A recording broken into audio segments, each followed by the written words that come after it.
a transformação da sociedade brasileira, o rescaldo da autocracia, não acerta contas com o modelo universitário. A solução do artigo 207 da Constituição Federal, ele é ao mesmo tempo reflexo desse acúmulo e início de um impasse. O que diz o artigo 207? A universidade é pública, né? Ela tem autonomia de gestão financeira, acadêmica e de gestão, e ela combina ensino, pesquisa e extensão, garantindo isso na sua casa. Né? Na sua casa, a universidade vai cumprir um novo papel. Cumpriu e não cumpriu. Ela cumpriu esse novo papel. Mas qual é ele? Essa questão da combinação desses três elementos, em época de fetichismo, se fetichiza, né? O garantido ensino, pesquisa e extensão não precisa ter nem ensino, nem pesquisa, nem extensão. Você não faz o compreender, né? Basta que no preâmbulo você fala, essa unidade universitária faz pesquisa e ensino. Está garantido. Ainda que um só faça pesquisa, outro só faça extensão e outro só faça ensino. E o ensino não tem nada a ver com a pesquisa, a extensão nada a ver com o ensino, né? E esses fragmentos se juntam só naquele preâmbulo que anuncia a intenção de que isso se combine. Um dos efeitos do não acerto com a tradição, culpa desse ato que a ditadura criou, o que nos diz respeito direto aqui é a extensão. Por quê? Como é que surge essa ideia de extensão? Ora, o governo de Córdoba surge com a ideia de que a universidade está dentro de uma sociedade desenvolvida e que as demandas da própria sociedade é a matéria-prima para que se pense os seus programas, as suas pesquisas, o seu ensino, né? Mas no Brasil isso não surge assim. Isso surge com a ideia que aqui se chamava de educação continuada. O que era a ideia de educação continuada? A universidade não pode se fechar em si mesma, ela deve alguma coisa para fora dela. Mas para quem no primeiro momento? Por aqueles que passaram por ela. Né? O conhecimento avançou e aqueles que passaram não têm acesso a isso. Então eu estendo essa formação que avançou àqueles que já passaram pela universidade. Né? Para a ideia de educação continuada, eu tinha um pouco pensamento. Apenas manter uma relação com aqueles que já haviam passado pela universidade. Isso, no segundo momento, desdobra para aqueles que não tiveram acesso à universidade. Né? Mas que a universidade deve socializar o conhecimento para ela. Veja como essa ideia de extensão ela nasce com uma distorção grave. O conhecimento continua se produzindo na universidade. O locus da produção do conhecimento é a universidade, não é a vida. Depois, a universidade gentilmente oferece aos pobres mortais que não têm acesso a esse espaço do saber elementos desse conhecimento. Né? Lógico que adaptado para que o bom e rude povo possa entender. Né? Na forma de programas de extensão.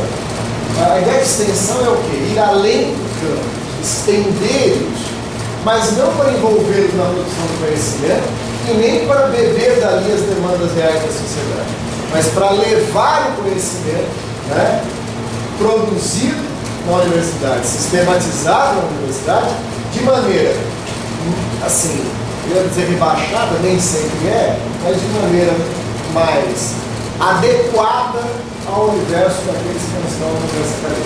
Né?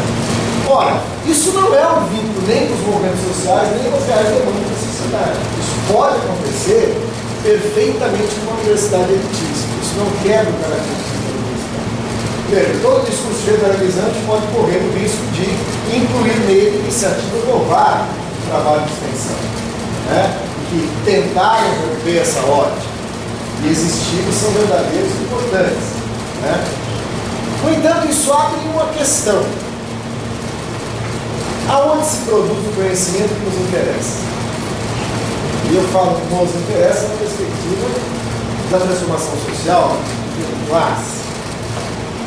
Essa forma que se consolidou no período pós-autocrático produz o conhecimento no centro.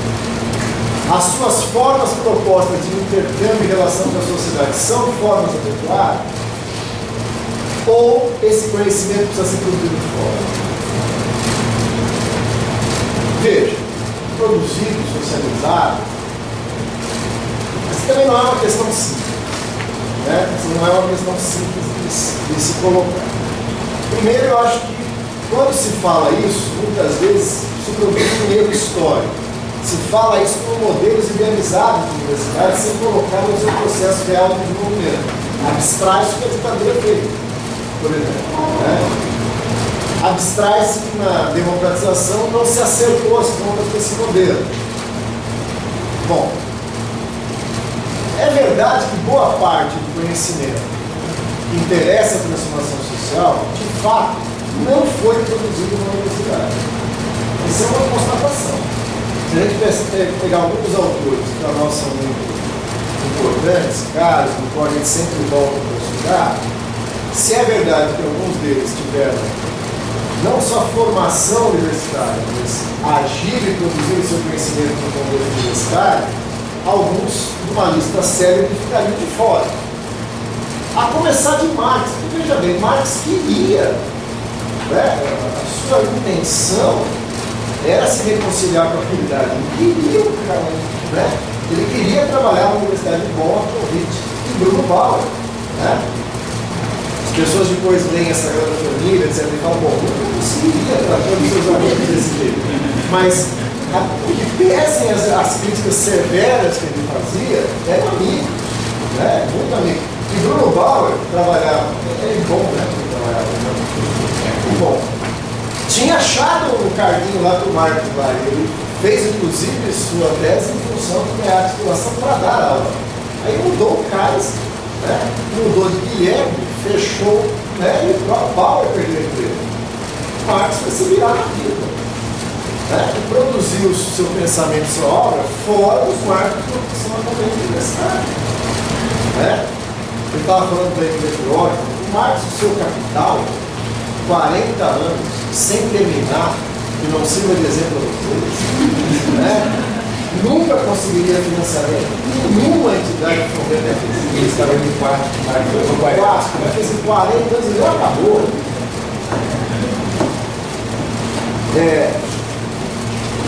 Eu penso que se alguém exigisse um projeto de marketing, ele escreveria, né? Um Ulisses, talvez.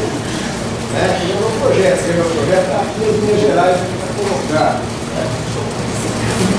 Eu sempre brinco com meus alunos que se tivesse um orientador, eu falaria para Marx, foco, se der totalidade, se deixa louco, foco.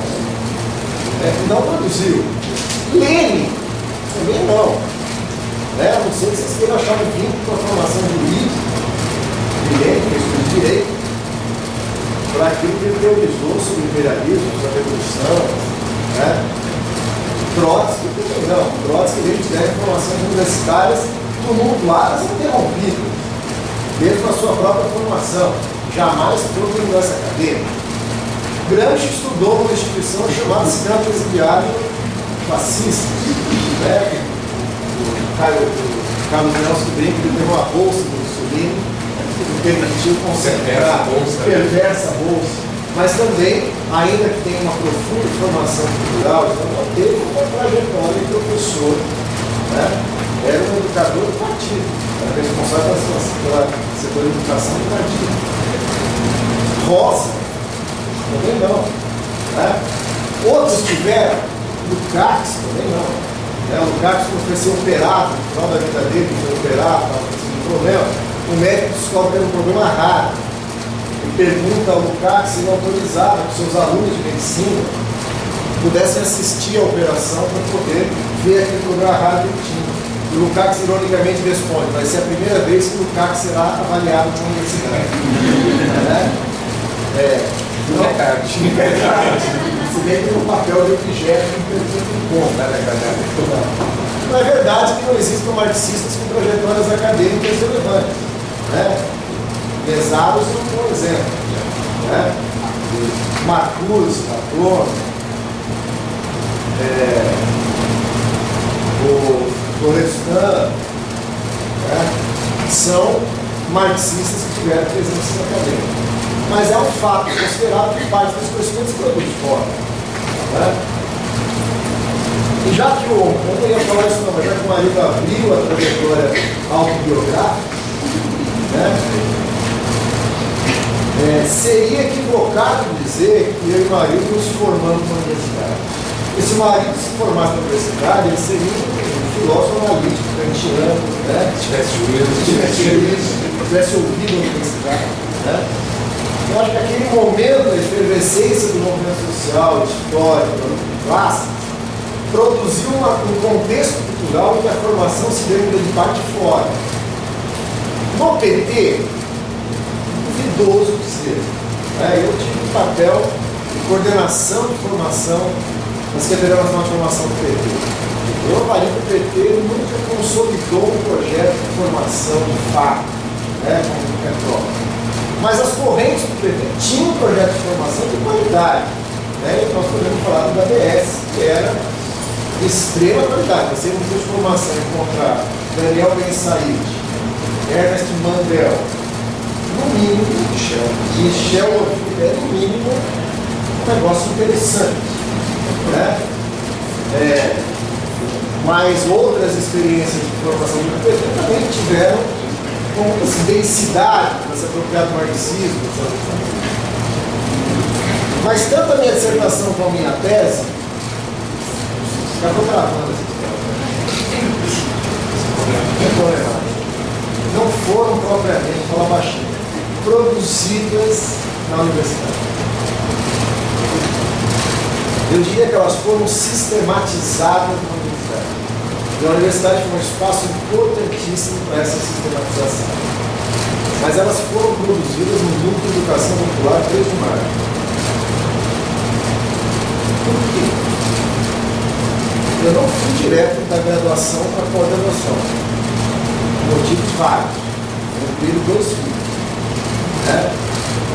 Enrolei no primeiro mestrado, não consigo dizer para você, brincadeira. Mas fui para a vida. E eu tenho a impressão que essa vida, porque naquela época, ofereceu uma série de elementos essenciais que depois podem ser sistematizados nos meus teóricos. Essa ideia de que a vida está complicada, não tem nada acontece, vou para a universidade, porque lá está. É complicado isso é tempo de barbárie.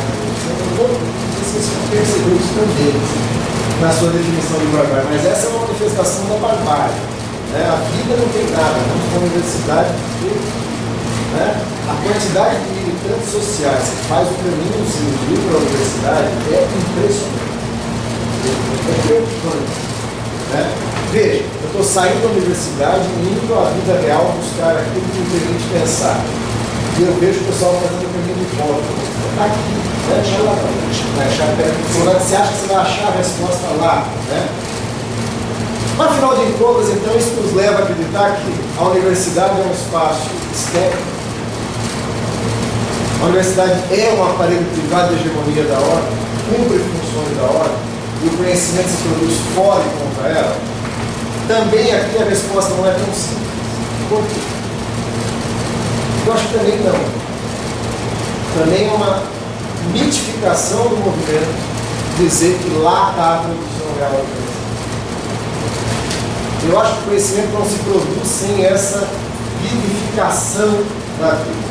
Mas ele não se produz na esfera imediata dos movimentos sociais da vida. Isso foi um mito que causou não pequenos problemas a uma geração de militantes. Um questionamento. Com razão da esterilidade da universidade, faz acreditar que ali estava a verdadeira produção do conhecimento. E a notícia é que não está. Não está por motivos vários, não é só porque não está, porque ali não é o local onde surgiu, não é questão do local. É uma questão de que a esfera do cotidiano é complicada. As tensões que te provocam normalmente são tensões que não são boas companheiras do necessário trabalho intelectual. A afirmação de que tudo é pedagógico, em todos os espaços, é um espaço de produção de conhecimento, rebaixa o trabalho de produção de conhecimento. Tem um momento teórico, um momento conceitual, um momento de aproximação, sem o qual não é possível ver aquilo que nós buscamos no movimento. Né? Então, nesse sentido aí, a universidade não é ruim, pelo contrário, ela é fundamental.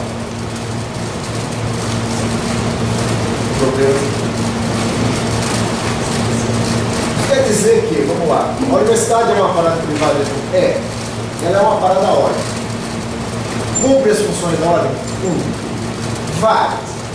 Mas ele ressaltou aqui os aspectos da mecanização, seja na técnica, na tecnologia, na ciência, seja na gestão da barbárie, no controle, concordo com ele. Mas tem um outro papel, né, extremamente útil à ordem. A universidade é uma maneira de retardar a entrada da força de trabalho no mercado de trabalho. Ela estica esse processo. Né? E essa é uma tendência comprovada. Se você pensar que Napoleão pensava essa formação, uma formação rápida para intervir lá. Né? Tenham rápido, não percam tempo aí, eu preciso essa técnica ser aplicada aqui. Hoje ela cumpre uma função dupla, ela retarda a entrada e filtra. Nem todos que passam por ela aprendem. Né? Ela prende parte da força de trabalho em uma tarefa que aparentemente parece ser infindável. Percebe? Você acaba a graduação, você fez graduação, trabalhar numa função, mas você não sabe o que fazer na função. Você vai fazer especializações, aí você vai fazer pós-graduação, aí você vai para o mestrado, você vai fazer o doutorado. Né? Veja, olha o tempo que passou isso. Né? Olha, é uma função extremamente útil nos momentos que estamos falando da forma de acumulação capitalista contemporânea. Essa sumina, esteriliza o espaço da universidade? Não esteriliza. A universidade é também um espaço onde tem elementos do conhecimento universal e formas de apropriação dele. Está ali. Não é o único espaço onde isso pode acontecer. Né? Mas ele, veja, Florestan Fernandes rompeu várias barreiras para entrar, mas foi essencial que ele tenha entrado. Né? Sua trajetória autônoma, paralela, marginal, não levaria a qualidade de pensador que ele é se ele não tivesse furado esse bloqueio. Né? É muito importante que se fure. É importante que seja um espaço contraditório também da liberdade. Né? Por isso que eu acho que uma novidade interessante nesse cenário é um movimento que surge recentemente, por iniciativa do movimento estudantil, de pensar o que eles estão chamando de movimento por uma universidade popular. Eu queria guardar meus últimos minutos para acabar. Para pontuar isso. Por quê? Eu acho que tem algumas formulações sensatas nisso que está sendo chamado de movimento por uma universidade popular. Primeiro, a não idealização desse espaço.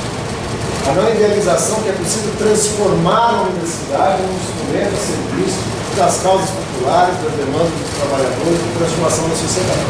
Ela segue sendo o aparelho privado por excelência da burguesia e da ordem. Segundo, esse movimento critica com muita prudência que a universidade popular não é apenas garantir o acesso das classes trabalhadoras à universidade. Porque esse é o viés contemporâneo dessa não superação do modelo universitário. Né?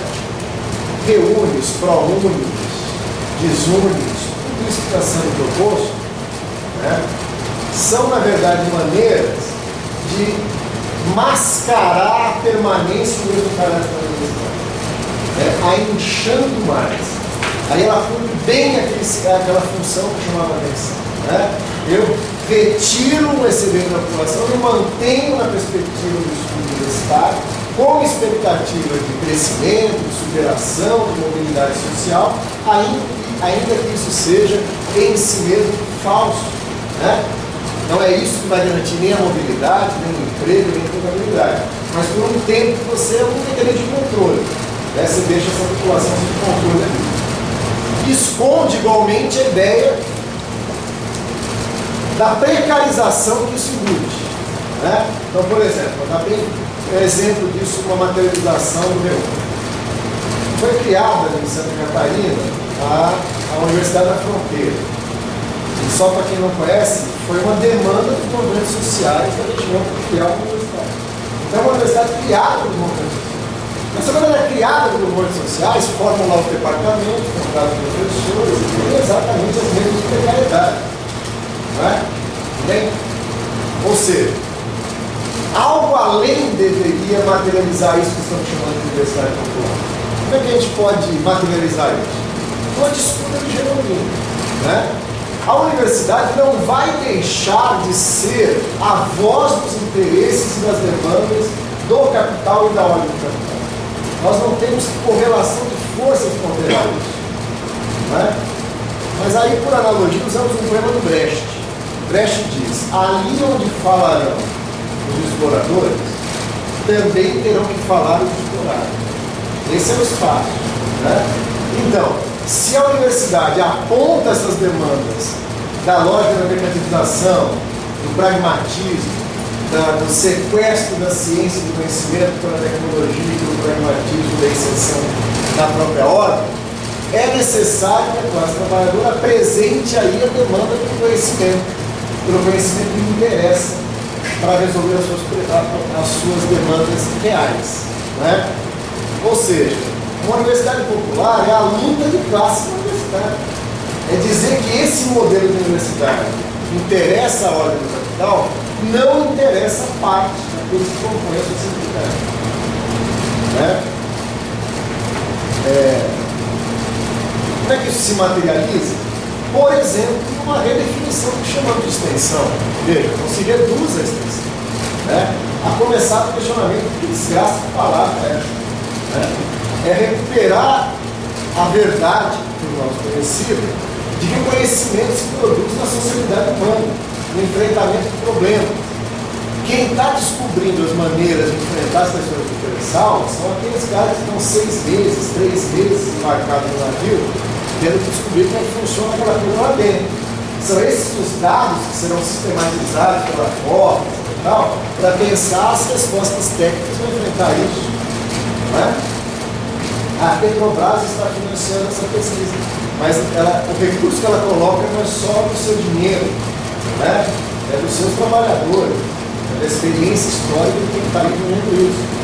Assim como, para cair no serviço social, quem tem as respostas de quais são os problemas da atuação do serviço do assistente social nas diferentes áreas socioocupacionais são os assistentes sociais que estão trabalhando nas OS, nas OSCI, na área de saúde mental, na área de previdência, na área de assistência. Eles que estão com essa realidade viva que nós podemos e devemos nos apropriar para teorizar e pensar o serviço social e seus desafios.